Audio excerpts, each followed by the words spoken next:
What's up everybody, welcome to another episode of Gaming History, where we take a look at the history of cancelled, rare, and interesting games and consoles. Recently, we uploaded videos covering Earthbound 64, which is also known as Mother 3, Zelda featuring Yuri of Wind, a planned expansion for Ocarina of Time, and Pokemon RPG featuring Holly Wolf, which was Nintendo's attempt at a true traditional main series Pokemon game on home console, all three of which were planned for the Nintendo 64's disk drive. We'll be discussing the very controversial Super Mario FX. Now, before you start spamming Super Mario FX wasn't a real game and was only the title given to a processor chip, make sure you watch the full video, which has interviews from Miyamoto talking about early 3D Mario projects, which were in development before the Nintendo 64. Maybe you'll learn the full story behind the chip and the 3D Mario project. For those of you who may not know what Super Mario FX is, please enjoy the video. Let's begin with Miyamoto's first 3D Super Mario project, known as Super Mario FX. First, I want to say while researching this game, I was surprised to find that many people have differing opinions on what it actually was. Some people think it was an attempt at a 3D Mario game on the 16-bit Super Nintendo, and some think the title Super Mario FX was the code name for the Super FX chip used in games like Star Fox and Super Mario World 2, Yoshi's Island. The game itself would have made use of the Super Nintendo's power and the FX chip that allowed for much more demanding games to be played. It would take advantage of the second chip in a similar way to that of Star Fox,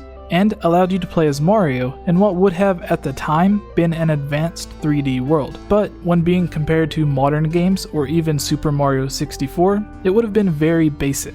A few interviews do exist where many people believe Miyamoto is referencing this mystery game, even going as far as discussing the engine, early game mechanics, and concepts. In the first interview, Nintendo Power asks, "When did you begin work on Super Mario 64? Miyamoto replies, "I first had the idea to do a 3D Mario game when I was working on Star Fox. That was 5 years ago. I had always wanted to do a game that recreated an entire world in miniature, like miniature trains. When I saw what could be done with 3D modeling on the Star Fox game, I knew we could do much more." In a later interview with Iwata, Miyamoto mentions an engine that was used to test an early 3D two-player Mario game, but wasn't possible due to hardware power. Iwata asks, "Ever since Mario Bros, you have had your heart set on making a multiplayer Mario game. You've tried each time, but it's never quite come together. Even with the Mario 64, it started with Mario and Luigi running around together, didn't it?" Miyamoto responded, "That's right. The screen was split and they went into the castle separately. When they meet in the corridor, I was incredibly happy. Then there was also the mode where the camera is fixed and we see Mario running away, steadily getting smaller and smaller.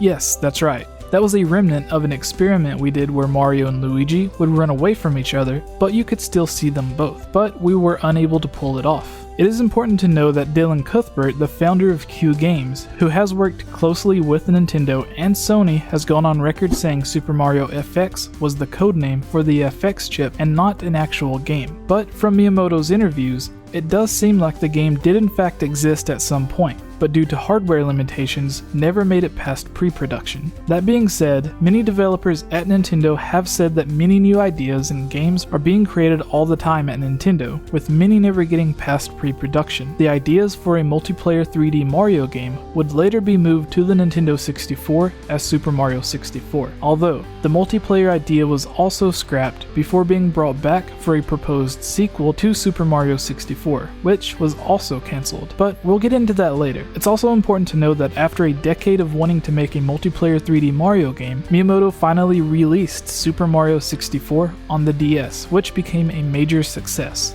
So maybe the story does have a happy ending. If you're a fan of videos like this that cover the history of cancelled games and consoles, be sure to subscribe, check out our Patreon to support this channel and the creation of new videos with your advice and input, and check out our top 5 cancelled games series and let us know what games you would like to see us cover in the future. So far we have lists covering the Zelda series, Mario, Nintendo, PlayStation, and plan to have dedicated videos covering a list of cancelled Sonic and Pokemon games, with this video being a taste of what to expect. In fact, because those videos tend to be on the longer side, many of you have asked for shorter videos, or videos on just a single game, which is how this new series, Gaming History, came to be. I want to thank you all for watching this video and welcome to the End Slate. If you're a fan of these videos, please subscribe and comment below to let me know your thoughts. If you would like to support this channel, please consider supporting on Patreon, where you can watch videos like this early and help me create longer videos like the top 10 best and worst of Ocarina of Time, Breath of the Wild, and the top 5 official Zelda games that have either been cancelled or just went unreleased. Finally, a huge thank you to this month's supporters: